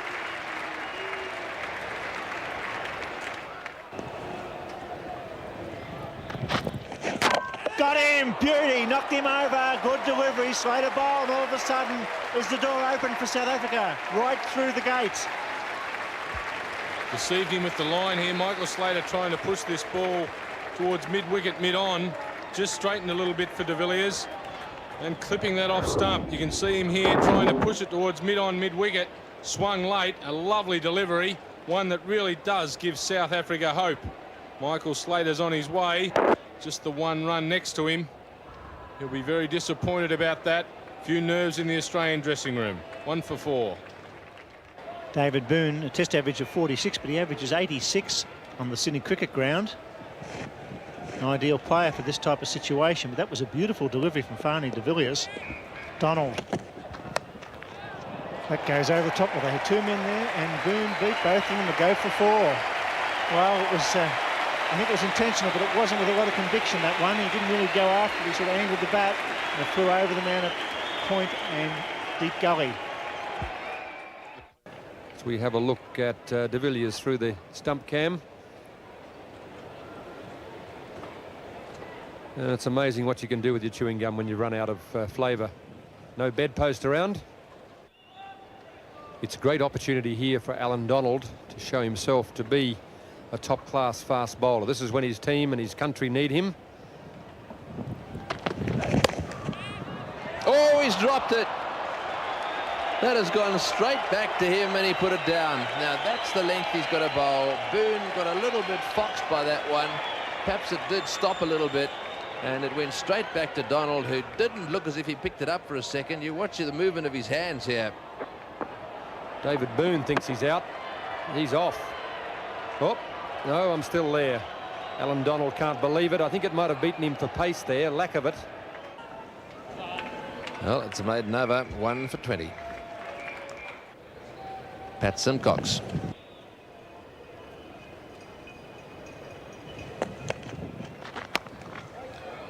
Short outside off stump and it's beaten the field. Those spin of it as they hit the deck when they go flying away out on the offside there, and that one's gone to the fence for 4. Short delivery, deserved to be punished. 1 for 28.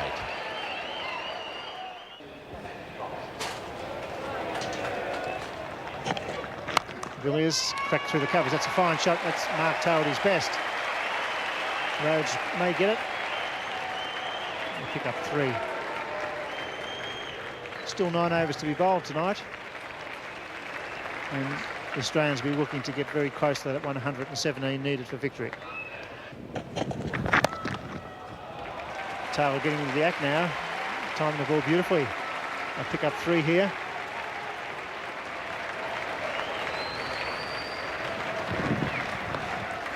And then a 36-run last wicket partnership.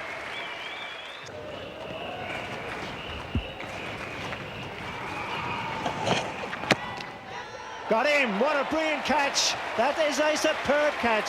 Gary Kirsten at the leg, short leg, does a David Boone. He catches Boone, and it's now 2 for 51. Well, Alan Donald may have dropped the sitter earlier, but Gary Kirsten's made up for it. Boone jams this into his pad. Bit of movement in the air from de Villiers. And Kirsten, who's put down a few sharp ones there. This one goes straight to him. And that's a good catch and fitting reward for Fani de Villiers. He takes his 2nd wicket, that of David Boone. He goes for 24. Australia now 2 for 51. Night watchman Tim May. Well, in Melbourne it was Shane Warne. He went 2nd ball. Here in Sydney it's Tim May. So the spinners have the responsibility of becoming the night watchman. May is a very good defensive player. And de Villiers will be coming in at 100 mile an hour now from the members' end to the night watchman. Big shout, close, got him! He's on a hat-trick, Fani de Villiers. The night watchman fails again. Can South Africa pull this out of the hat? This may be the magic act.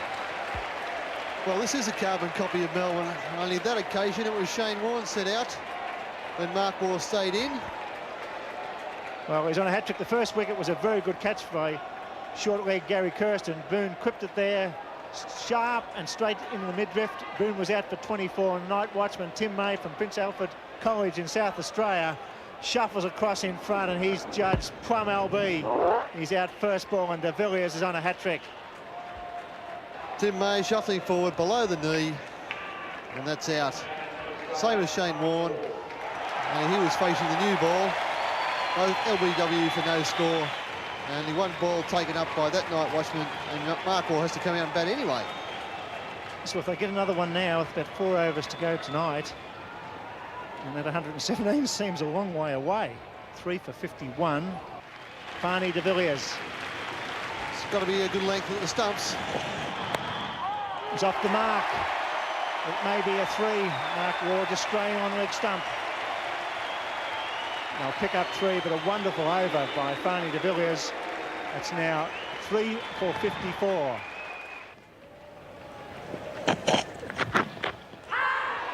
He's gone again. Mark Taylor's off. The Australian vice-captain's out of here. And this could be an absolute miracle effort. Barney de Villiers picking up his 4th wicket. An absolutely magnificent leg cutter to the left-handed batsman. Mark Taylor departs. Australia in trouble. South Africa right back in it. Perfectly pitched off cutter there. It's gone beautifully. Just caught the edge. Mark Taylor just looked around to make sure that the keeper had taken it. Richardson had done exactly that, and Taylor didn't even bother to wait for Bill Sheehan's finger. It's 4 for 56. You wouldn't want a better man walking to the wicket to save your country than Alan Border. 3 for 5 Australia have lost in the last 11 deliveries.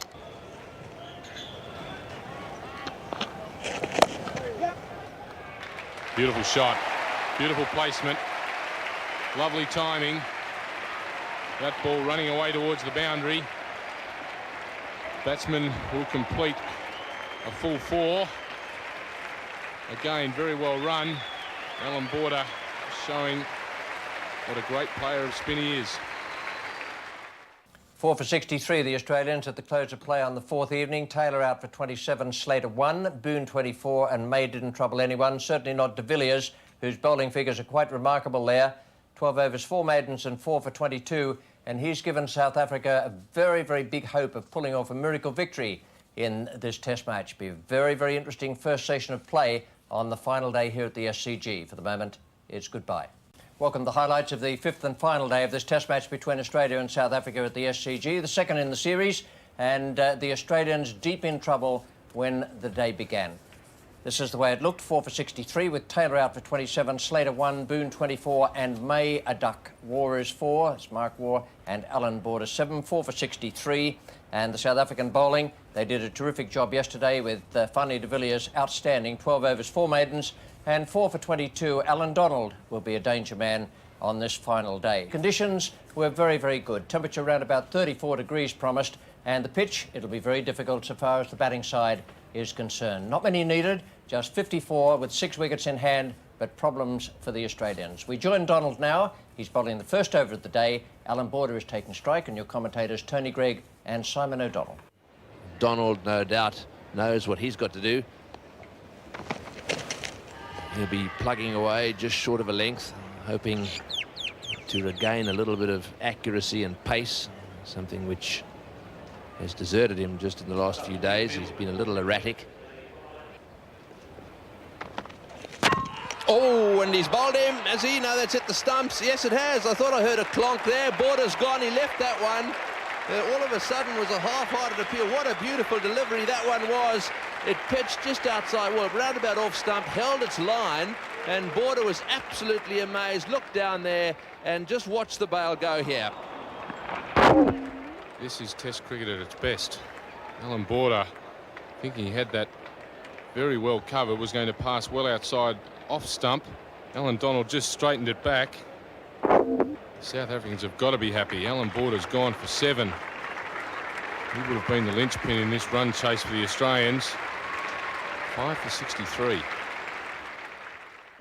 So there he is, Damien Martin, back into the Test side. I don't think he would have thought that he would have been confronted with this scenario. Well bowled. He really wasn't too sure about that one. A wicket maiden for South Africa. What a start for them. 5 for 63. De Villiers has got the ball in his hand. His figure's 4 for 22. Oh, and in the air and just short of forward, short leg. That's the danger ball. That one that pops up just a little bit.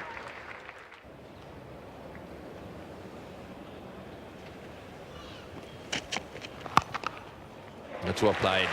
Just a little wide, slightly over pitched and wore onto it in a flash. Settle for 2 so far. All the runs scored have been in singles. It's the first time we've seen a 2 scored. This gives you some idea of the tension. Leans into that beautifully, head over the ball, and very, very quick between the wickets. Nearly too quick, and ended up on his back. Just played again. All the time in the world. 5 for 70 Australia. In the commentary box now, it's going to be Jeff Lawson and Ian Chappell. And 2 important men there for Australia, Mark Waugh and Damien Martin. The reason why they're so important, obviously they're part of that 5 wickets in hand, but both are men who can hit a few boundaries. And in a situation like this, a few boundaries go a long way to easing the tension in the dressing room. If you can bring that target down fairly quickly, it does help to relax the dressing room a little. That's a good shot from Mark Waugh. And the South African fielding, as you would expect in this situation, they're putting in absolutely everything. Good morning, Jeffrey. Good morning, Ian. Just 45 required now. What a contest we have here today. Oh, that's a good delivery from Donald. He's gone. He's ripped the Yorker in there. That was a lot quicker. And he surprised Mark Waugh. And boy, isn't that an important wicket for South Africa.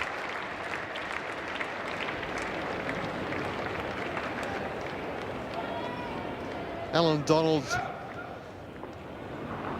See what the pace he took off that last ball and stopped a 3 and made it into a 2. It's paid off because he's got the wicket very next delivery with a quick full delivery.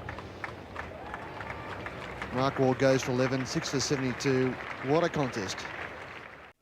Ian Healy, always a good man for Australia in a crisis, and he's got one on his hands at the moment. 6 for 72. Australia require 117 for victory. 45 runs to be made and just 4 wickets in hand now.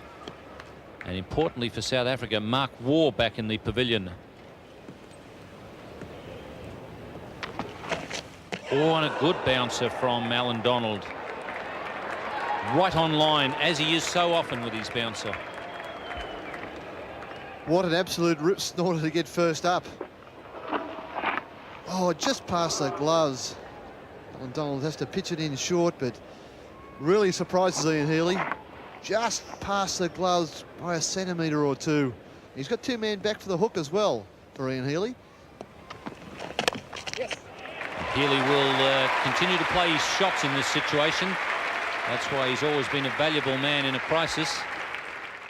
3 runs and a wicket in that over. It's 6 for 73.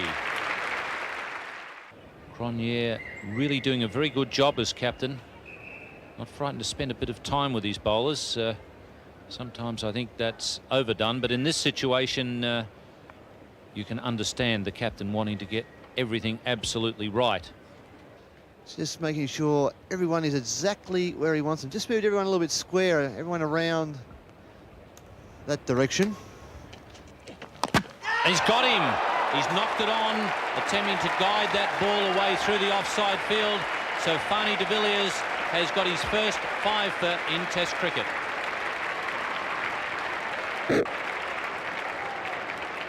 They don't look pleased about it though. Fanie de Villiers wide of the crease, it's the off corner, he drags the fingers down. Ian Healy inside edge, we've already seen one early this over. He jammed it into the pad. That time, at the end of Ian Healy, Australia in real trouble, 7 for 73. Shane Warne, quite a capable batsman, and importantly for Australia, he has got a few shots. He can score, and that now is becoming more and more important, because Australia have only scored 10 this morning and they've lost 3 wickets in doing it. Just outside the line, I think. The bowler just might get into a spot of bother by appealing in that position. That's right in the middle of the wicket. Very wide on the crease. And probably just outside the line, a little bit high. Pretty close though, but let's have a look where Fanny de Villiers finishes. Let's have a look at the height. Gets Warren about the knee roll and probably outside the line. De Villiers continues on, and I'd be giving a big shout as well, let me tell you. He finishes right in the middle of a wicket on a good length.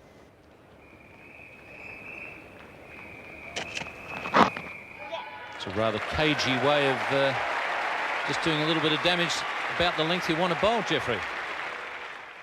I see Cronje really whipping his troops up. I don't think he really has to. I'm sure they realise the situation. Heading towards a famous victory, but still on the nice edge. This game just tipped slightly in South Africa's favour right now. And Damien Martin getting the single. In fact, they may even think about 2. That's well run. What a hurry! He's gone. A direct hit. A direct hit, and that's got rid of Shane Warne, and everything going exactly right for the South African captain, Hansie Cronje, the man with the direct hit. Well, this was always going to be tight if they took 2. Admittedly, it needed the perfect return. Hansie Cronje, he knows that they'll be looking for 2. Picks it up, throw on the turn, and the direct hit. Fanny de Villiers standing in a very poor spot for Bill Sheen to make that decision. The direct hit was the key to that. 8 for 75. Well, Craig McDermott will know all about this situation. In fact, he'll probably feel a little more comfortable than he did at the Adelaide Oval last season against the West Indies. It was roughly the same number required. 42 it is today. And in fact, it was exactly the same number, 42, to win it when he came in against the West Indies. The difference in this game is that Australia have 2 wickets in hand. Craig McDermott was the number 11 in the game at the Adelaide Oval against the West Indies. West Indies finished up winning that by 1 run. Tim May and McDermott were the last 2 men in. And McDermott has decided to do the right thing. Get some boundaries and bring that tally down quickly. That's good thinking.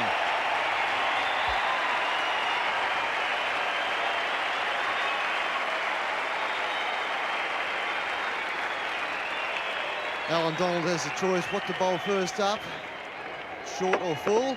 He's gone full at the stumps, certainly not a half volley. McDermott thumps it away right in that gap between cover point and extra cover.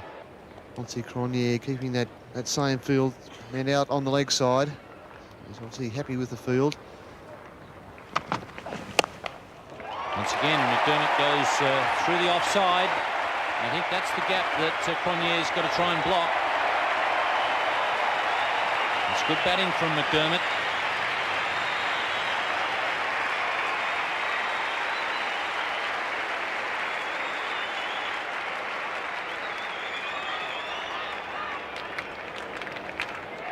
Down to 34 now.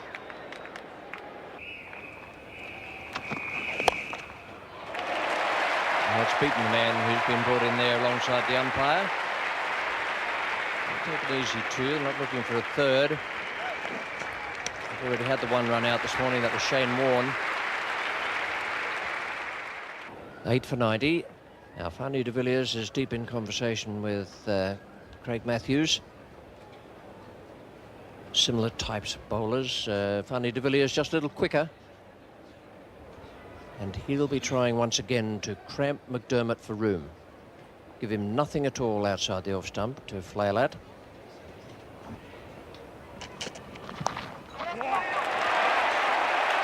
And that's not what he wants. It's certainly not what Hansie Cronje wants either. Lovely stroke from McDermott. Good positive shot.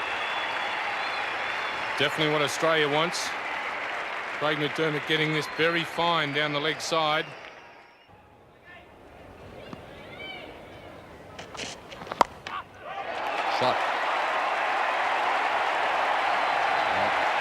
is very, very sensible, positive cricket.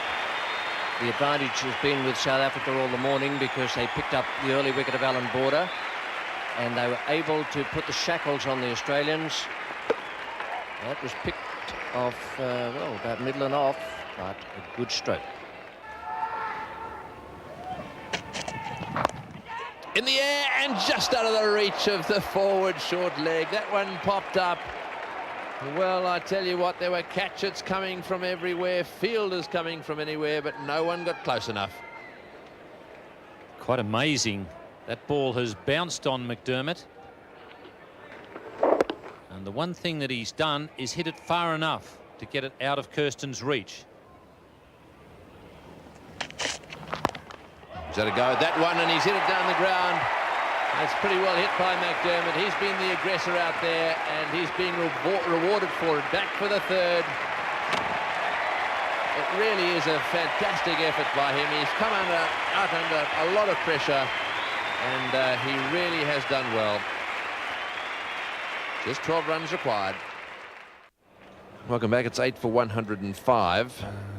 Australia needing just 12 runs, 2 wickets in hand. Well, Donald now is being brought back into the attack. In the air, over the head, oh, inches away. Just bobbed over the top of extra cover there. That could so easily have gone down his throat. Look at the heads dropping in the Aussie dressing room. Brocky's chewing on his glasses. And McDermott just got enough bat on it. That's a hell of a well-timed leap there by Andrew Hudson. In the air and just short. And what's more, a run. Well, spare a thought for Glenn McGrath. Where do you reckon he is at the moment? So that's the story. 9 to get. Just 2 wickets in hand. De Villiers is about to continue another over. What a performance. 22 overs, 5 for 42. Look at him moving that ball around in his fingers there. Away he goes now. He'll be trying to cut it back in to McDermott, trying to get him LBW or bowl him out. Yes, he wants one, and he'll get it comfortably too. That's good running by McDermott. He really has got things under control out there. He's bowled well, and now he's batting beautifully. Good calling as well.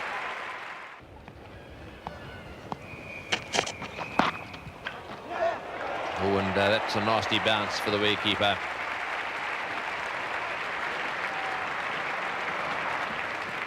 Yes, it's amazing how momentum swings in this game of cricket. So there it is, 7 to get, 2 wickets in hand.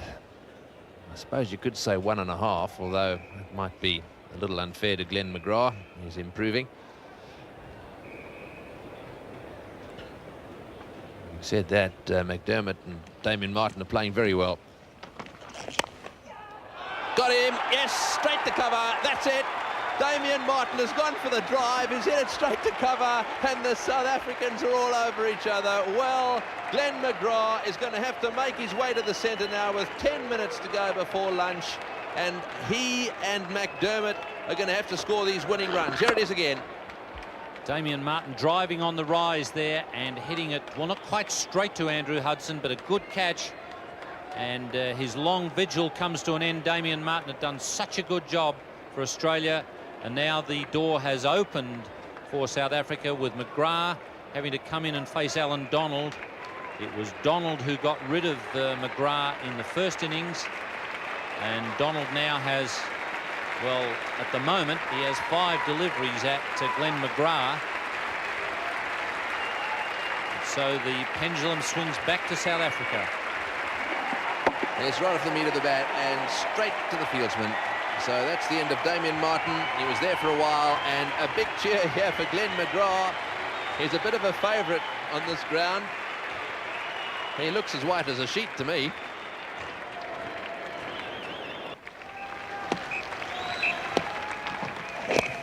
Well played, right up in the block hole. He's got one. So 9 for 111 now, and we're going to see McGrath having to face the music. And it's going to be De Villiers, no doubt, that's going to be bowling to him.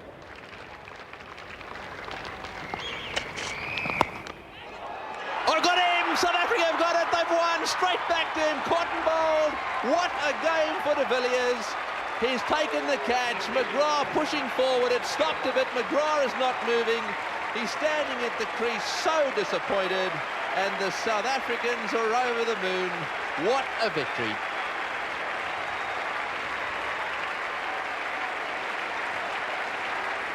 Kepler Wessels has come charging out of the dressing room, as you would expect. A big smile on his face. They may not get him to go home now.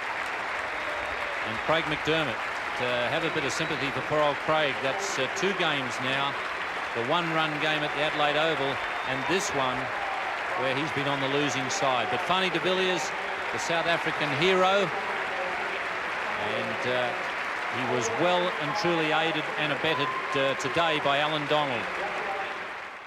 Another cruel blow there for Craig McDermott, unbeaten on 29, and the Australians all out 111. Victory for South Africa by 5 runs. It's the 4th closest runs result in Test match history, and a terrific performance by the South Africans, led out there by the vice-captain Hansie Cronje.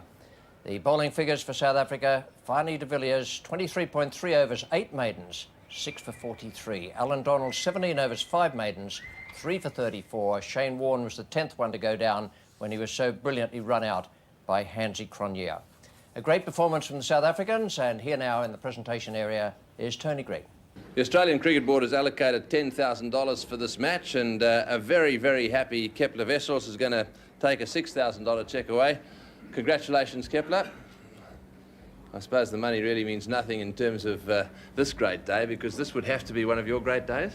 Oh, absolutely. We're fairly new in Test cricket, and every victory we get, we obviously savour, and to get a win like that was sensational. Just from a personal point of view, the sort of mind goes back to your first Test match 100 at the, I think it was the Gabba. Yeah. That was a huge day. But is this the big high? Undoubtedly, and also when we beat the West Indies when I was still playing for Australia, we had a bit of a tough time and we came and beat them on this ground. But this was a wonderful performance by our players. They gutsed it out. It wasn't an easy wicket to bat on. Fanie's effort was particularly good, and it's very satisfying for him, because he's done so well in one-day cricket, and to breach the gap between one-day cricket and Test cricket for him is a great day. Well, you've had this great day now. Everyone else is going off to Adelaide. You still going home? Yeah, it looks like it, but that's the way the game goes. So at least it's a good note to sort of go. Well, I'm sure a lot of people have enjoyed seeing you back out in Australia, and very well done to you. Thanks very much. Thank you. Kepler Wessels there, and we've got Alan Border up here as well. Alan Border, $3,000. Yeah. Bad luck. That was a great victory from us, really looking at it from a South African point of view. Superb victory for them. Obviously, we're very disappointed. We knew chasing 117 was going to be tough. Just the way they bowled us in the first innings, the wicket was starting to, play more difficult, I suppose. And once they got to 117, we knew we had a fight in our hands, but didn't quite go according to plan. And it's just the way it goes. It'd be nice to win one of these tight ones one of these days. That's right. I think Craig McDermott probably felt that way more than anyone. Well, he's probably the bloke I feel sorry for the most down the dressing room at the moment. Going so close last year, and fantastic rearguard action last year against the West Indies, and then this year he basically got us into where we had a real sniff towards the end there, and I really do feel sorry for him. But mate, full credit to them. I mean, they just stuck to their guns from about tea time, drinks yesterday morning. The game sort of started to swing a little bit, and it is a good test of our courage, I suppose, that when you lose a game like this, it is hard to bounce back, and it will be a big test for us to see how we go through the one-days, and then obviously have another crack at them at Adelaide. Bad luck in this one. Thanks, Looking forward to seeing you over in Adelaide. Thanks, Tony.